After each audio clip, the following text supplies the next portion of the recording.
대선 막판 최대 변수로 꼽혔었죠. 어쨌든 윤석열 후보와 안철수 대표가 단일화에 성공했습니다. 여야의 신경전도 거셉니다. 먼저 민주당 목소리부터 들어보겠습니다. 안철수 후보는 완주 의사도 수차례 밝혔고 불과 일주일 전만 해도 자격 없는 사람을 대통령으로 뽑게 되면 1년 안에 손가락을 자르고 싶을 거다라며 윤석열 후보를 강력히 비판했지 않았습니까? 그런 그가 사전투표를 하루 앞두고 철수쇼를 벌인 것입니다. 오죽했으면 단일화가 아니라 전 국민의 손가락을 자르게 만드는 단지화다, 이런 말을 하겠습니다. 안철수 후보 손가락을 지켜드리는 방법이 하나 있습니다. 여러분이 이재명을 지지하는 겁니다, 여러분.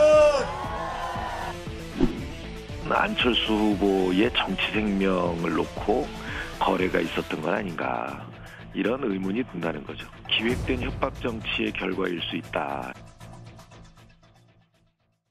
네, 민주당 윤호중 원내대표는 단일화가 아니라 단지화다 이렇게 표현했는데 안 후보의 과거 발언을 문제 삼은 겁니다. 주술의 시인들, 무슨 마법에 걸린 듯이 정권 교체만 되면 다 될 거라고 착각하던 분들이 많이 계십니다. 저는 그렇지 않다는 거 말씀드립니다. 상대방 떨어뜨리기 위해서 마음에 안 들고 무능한 후보를 뽑아서 그 사람이 당선되면 그 다음에 대한민국 어떻게 됩니까? 또 그럴 겁니다. 1년만 지나고 나면 내가 그 사람 뽑은 손가락 자르고 싶다고, 지금까지 자른 손가락이 10개도 넘어서 더 자를 손가락이 없습니다. 이번에 또 그래서야 되겠습니까? 정미훈 최고위원님, 안철수 대표가 저연설을 하는 게 지난달 23일이니까 사실 얼마 안 됐습니다. 근데 저 때만 하더라도 윤석열 후보를 찍으면 1년 뒤에 손가락을 자르고 싶을 거다, 이렇게 얘기를 했었는데 너무 급변한다, 이런 느낌이 들긴 하는데요. 어떻게 들으셨어요? 저는 그렇게 보지 않아요. 왜냐하면 안철수 후보는요, 사실은 지난번 대선에도 나오셨어요. 그렇죠. 득표도 예. 많이 하셨잖아요. 그리고 이번 대선도 본인이 대통령 되시겠다고 나오신 거예요. 어쨌든 간에. 그러면 본인의 철학도 있고 본인의 고집도 있고 본인의 야망도 있고 본인의 욕심도 있을 거 아닙니까? 그리고 완주하고 싶었을 거예요. 어떤 한 측면에서 욕심도 있으시니까요. 사람이니까요. 근데 보세요. 국민의 열망이, 정권 교체를 열망이 너무 큰 거예요. 본인이 그걸 계속 이 선거운동 과정에 깨닫는 거예요. 그래서 국민의 뜻에 맞춰서 본인의 욕심을 내려놨어요. 예. 그러면 이거는 박수 받아야 될 일이라고 저는 생각하거든요. 예. 어느 정치인이 사실 그것도 대단한 용기거든요. 국민의 뜻에 따라서 자기가 순종하고 자기 욕심과 야망을 잠깐 내려놓는 거. 돌변이 아니라 용기다. 그렇죠. 용기라고 예. 저는 봐요. 그렇기 때문에 저는 정말 이거는 그 정치적으로는 안철수 후보가, 안철수 대표가 계속 진화하고 있다라고 봅니다. 네.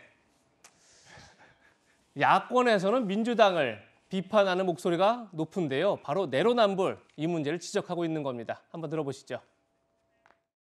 내로남불 하시는 데는 대한민국이 아니라 전 세계 최고다. 불과 며칠 전에 통합의 정치, 이거는 이재명의 주장이고 안철수의 꿈이고 그렇게 말씀하셨고요. 심지어 조원진 후보에게도 구애를 했다고 하는 기사를 봤는데 예. 안철수에 대해서 어느 날 그냥 나눠먹기 야합을 했다, 이렇게 얘기하면 정말 내로남불도 정말 이게 기네스북에 올라갈 정도 수준 아닌가요? 복경 대변인님, 아까 전에도 잠시 얘기를 나눴었지만 지금 권영세 본부장, 내가 하면 좋은 단일화고 남이 하면 나쁜 단일화냐, 이거에 대한 답을 한번 또 해주시죠, 좀.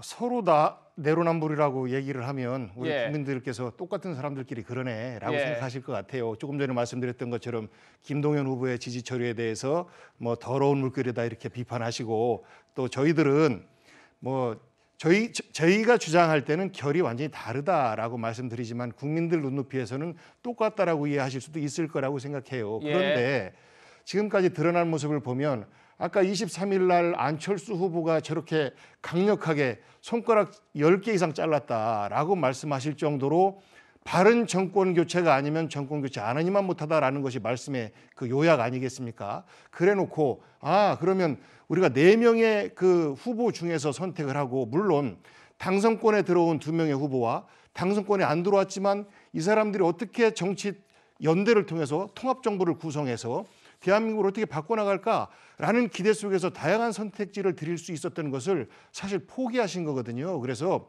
이거를 정치적 능숙함이 늘었다라고 하면 이해할 수 있겠어요. 아, 이번은 안 돼, 도저히. 안철수 후보 도저히 안 되잖아요. 그러니까 이번에는 윤석열 후보한테 좀 기대서 정치 생명 유지하고 다음번에 내 것으로 한번 만들어 볼까라는 기대를 하고 있었던 것 같은데, 그것이 이준석 후보의 갈등이나 이런 것들로 볼 때 저는 헛된 꿈이고, 안철수 후보는 본인은 철수지만 이제는 정치권에서의 퇴출밖에 없다라고 생각해요. 네, 이건 복귀형 대변인의 민주당 측의 의견이라는 점을 밝혀드리도록 하겠습니다.